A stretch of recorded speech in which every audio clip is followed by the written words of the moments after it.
شروع اللہ کے نام سے جو بڑا مہربان اور نہایت رحم کرنے والا ہے۔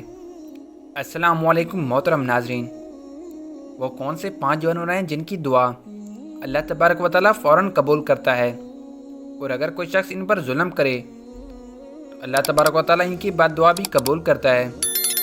لہٰذا نہایت ہی معلوماتی ویڈیو ہے، گزارش ہے کہ آخر تک ضرور دیکھیے گا۔ محترم ناظرین، حضرت سلیمان علیہ السلام اللہ تبارک و تعالیٰ کے وہ برگزیدہ پیغمبر ہیں جو کہ حضرت داؤد علیہ السلام کے فرزند ہیں۔ حضرت داؤد علیہ السلام کے انتقال کے بعد کم عمری میں ہی حضرت سلیمان علیہ السلام تخت نشین ہو گئے۔ آپ علیہ السلام کا سلسلہ نسب حضرت ابراہیم علیہ السلام سے جا ملتا ہے، اور اللہ تبارک و تعالیٰ نے حضرت سلیمان علیہ السلام کو بہت سے معجزے عطا فرمائے تھے، جن میں سے چند ایک یہ ہیں۔ نمبر 1، ایک ایسی عظیم بادشاہت جو ان سے پہلے کبھی کسی کو نہ ملی، نہ ہی ان کے بعد کسی کو میسر آئی۔ اور نمبر 2 پر انسانوں کے علاوہ جنات اور شیاطین کو بھی آپ علیہ السلام کے تابع کر دیا۔ اور نمبر 3، ہوا کو بھی حضرت سلیمان علیہ السلام کے تابع کر دیا گیا۔ حضرت سلیمان علیہ السلام اپنے تخت پر بیٹھ کر ایک ماہ کی مسافت صبح سے لے کر شام تک طے کر لیا کرتے تھے۔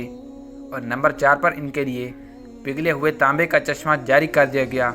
اور نمبر 5، ہر طرح کے جانور کو نہ صرف آپ علیہ السلام کا فرما بردار کیا گیا بلکہ ان کی بولی سمجھنے اور بولنے کی صلاحیت بھی عطا کی گئی۔ محترم ناظرین، حضرت سلیمان علیہ السلام فرماتے ہیں کہ جانوروں اور پرندوں میں سے کچھ ایسے ہیں کہ جن کی دعا اور بد دعا اللہ تبارک و تعالیٰ فوراً قبول کرتا ہے۔ حضرت سلیمان علیہ السلام فرماتے ہیں کہ میں نے بہت سے انسانوں کو ان 5 جانوروں کی دعا لگتے دیکھا ہے۔ اگر تمہاری کوئی دعا قبول نہیں ہوتی تو تمہیں چاہیے کہ ان 5 جانوروں کے ساتھ ایک کام ضرور کرو۔ اس طرح ایک کام کی برکت سے اللہ تبارک و تعالیٰ تمہاری دعا کو ضرور قبول کر لے گا۔ پیارے ناظرین، آپ جانتے ہیں کہ یہ 5 جانور کون سے ہیں کہ جن کے بارے میں حضرت سلیمان علیہ السلام کا یہ قول ہے۔ ایک مرتبہ حضرت سلیمان علیہ السلام کو یہ خبر ملی کسی نے کتوں کو زہر دے کر مار دیا ہے۔ آپ علیہ السلام فوراً اس شخص کے گھر پہنچ گئے۔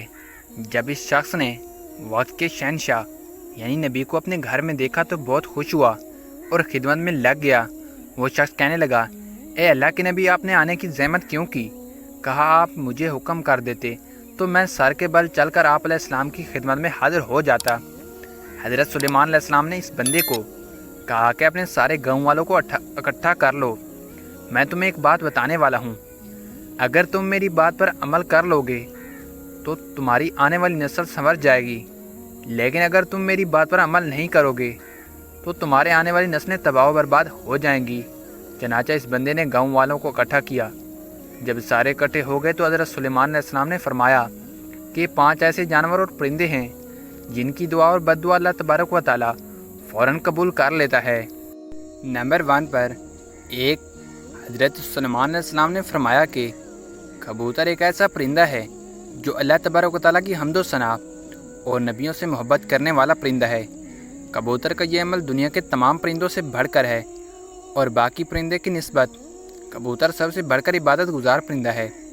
کہا جاتا ہے کہ کبوتر جب بھی نیند سے بیدار ہوتا ہے تو اللہ کا ورد کرتا ہے اور دن رات اللہ تبارک و تعالیٰ کی عبادت میں گزارتا ہے۔ کبوتر تمام پرندوں کی نسبت زیادہ بلندی پر جا سکتا ہے، یہ بہت اونچا اڑتا ہے، جبکہ کبوتر کا پیچھا کام کرتا ہے۔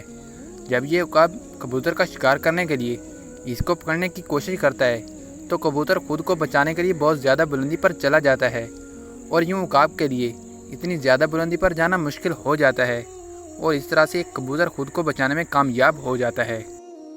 کبوتر یہ سوچتا ہے کہ میں جتنا زیادہ اونچا اڑوں گا اتنا ہی اللہ تبارک و تعالیٰ کے نزدیک پہنچ جاؤں گا۔ اور نمبر 2 پر حضرت سلیمان علیہ السلام نے بلی کے متعلق ارشاد فرمایا کہ میں نے بے شمار متقی اور پرہیزگاروں کو دیکھا ہے جنہوں نے اللہ تبارک و تعالیٰ کی یاد میں دن رات گزارے ہیں کہ اللہ تبارک و تعالیٰ ان لوگوں کی دعائیں بھی اتنی جلدی قبول نہیں کرتا جتنی جلدی بلی کی دعا کو قبول کرتا ہے۔ بلی کی دعا اور بد دعا بہت ہی جلد قبول ہو جاتی ہے۔ بلی جس شخص سے خوش ہوتی ہے اور دعا دیتی ہے تو وہ شخص کامیاب ہو جاتا ہے، اور اگر بلی کسی کو بد دعا دے دے تو اس کی دنیا اور آخرت خراب ہو جاتی ہے۔ حدیث مبارکہ میں ہے کہ رسول اللہ صلی اللہ علیہ وسلم نے فرمایا، ایک عورت کو جہنم میں دردناک عذاب میں دیکھا کہ جس نے بلی کو ایسی حالت میں گھر میں باندھ کر رکھ دیا کہ وہ بھوکی پیاسی رہی اور اس وجہ سے وہ تڑپ تڑپ کر مر گئی۔ نمبر 3، پھر حضرت سلیمان علیہ السلام نے فرمایا کہ چڑیا ایک ایسا پرندہ ہے جس کو اللہ تبارک و تعالیٰ نے بے حد پسند فرمایا ہے۔ حضرت سلیمان علیہ السلام نے چڑیا کی 3 خصوصیات بیان کرتے ہوئے فرمایا کہ ایک، جب چڑیا صبح سویرے اٹھتی ہے تو یہ اللہ تبارک و تعالیٰ کی حمد و ثنا کرتی ہے، اور دوسرے، چڑیا ایک بہت ہی معصوم پرندہ ہے، ان میں ذرا برابر بھی چالاکی نہیں پائی جاتی۔ اور نمبر 3 پر، چڑیاں اللہ تبارک و تعالیٰ پر بہت بھروسہ رکھتی ہیں اور ان کا یقین ہے کہ جو رب ہمیں صبح نئی زندگی دے گا تو وہ کھانے پینے کا بھی بندوبست کر دے، ہمارے لیے یہی کافی ہے اور ہمیں کچھ کرنے کی ضرورت نہیں۔ اور نمبر 4 پر، حضرت سلیمان علیہ السلام نے فرمایا کہ لوگوں کا کہنا ہے کہ کتا ایک ناپاک جانور ہے، اس وجہ سے لوگ کتوں کو مارتے ہیں اور خیال کرتے ہیں کہ کتوں کو مارنے سے گناہ نہیں ملتا۔ تاریخ میں ایسے بے شمار واقعات موجود ہیں کہ کتوں کو دیکھ دیا تو کتوں کی بد دعا سے اللہ تبارک و تعالیٰ نے انہیں برباد کیا ہے۔ اللہ تبارک و تعالیٰ نے کتوں کو مارنے والوں کو جہنم میں ڈال دیا، اور جن لوگوں نے کتوں سے پیار کیا تو اللہ تبارک و تعالیٰ نے ایسے لوگوں کی بخشش فرما دی۔ جان لیجئے کہ قرآن پاک میں بھی کتوں کا ذکر آیا ہے، جس طرح اصحاب کہف میں کتوں کا ذکر آیا ہے جو کہ اللہ تبارک و تعالیٰ کی ولیوں سے محبت کی بنا پر جنت میں داخل ہوگا۔ جان لیجیے کہ کتے کا تھوک ناپاک ہے، لیکن کتے کو ہاتھ لگانے سے وضو نہیں ٹوٹتا، مگر کتوں کا گھر میں رکھنا حرام ہے کیونکہ کتے فرشتوں کو دیکھ کر بھونکتے ہیں۔ یہی وجہ ہے کہ جس گھر میں کتے موجود ہوں تو اس گھر میں رحمت کے فرشتے داخل نہیں ہوتے، جبکہ انسان اپنی کھیتی باڑی یا جانوروں کی حفاظت کے لیے گھر سے دور کسی جگہ پر کتا رکھ سکتا ہے، لیکن گھر کے اندر نہیں رکھ سکتا۔ اور نمبر 5، حضرت سلیمان علیہ السلام نے فرمایا کہ ہم چینٹی کو ایک عام سا جانور سمجھتے ہیں اور اسے پاؤں تلے روند دیتے ہیں۔ آپ علیہ السلام فرمانے لگے کہ ہم لوگ اگر چینٹی کی اہمیت کو جان لیں تو کبھی بھول کر بھی چینٹی کو نہیں ماریں گے۔ قرآن کریم میں سورۃ نمل مکمل طور پر چینٹیوں کے بارے میں ہی ہے۔ قرآن پاک میں ہی یہ واقعہ موجود ہے کہ حضرت سلیمان علیہ السلام اللہ تبارک و تعالیٰ کے نبی تھے۔ اللہ تبارک و تعالیٰ نے پوری دنیا کی حکومت انہیں عطا فرمائی۔ حضرت سلیمان علیہ السلام کا گزر ایک ایسے علاقے سے ہوا جہاں چونٹیوں کی بستی تھی۔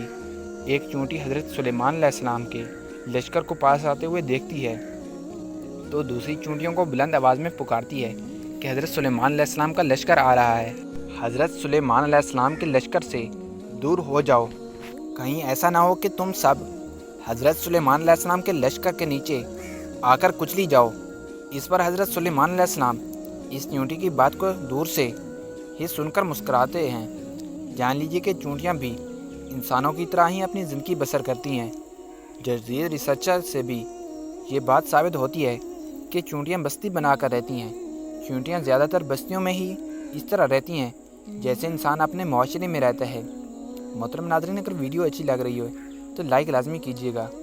اور حضرت سلیمان علیہ السلام نے ارشاد فرمایا کہ جو کوئی بھی چونٹیوں کو مارتا ہے تو اللہ تبارک و تعالیٰ اس سے رزق کی دولت چھین لیتا ہے، اور اگر کوئی چونٹی انجانے میں پاؤں کے نیچے آ کر مر گئی تو وہ ایک الگ بات ہے، لیکن کبھی بھی جان بوجھ کر چونٹیوں کو مارنے کی غلطی نہیں کرنی چاہیے، اور اگر تم یہ غلطی جان بوجھ کر کرو گے تو رزق سے ہاتھ دھو بیٹھو گے۔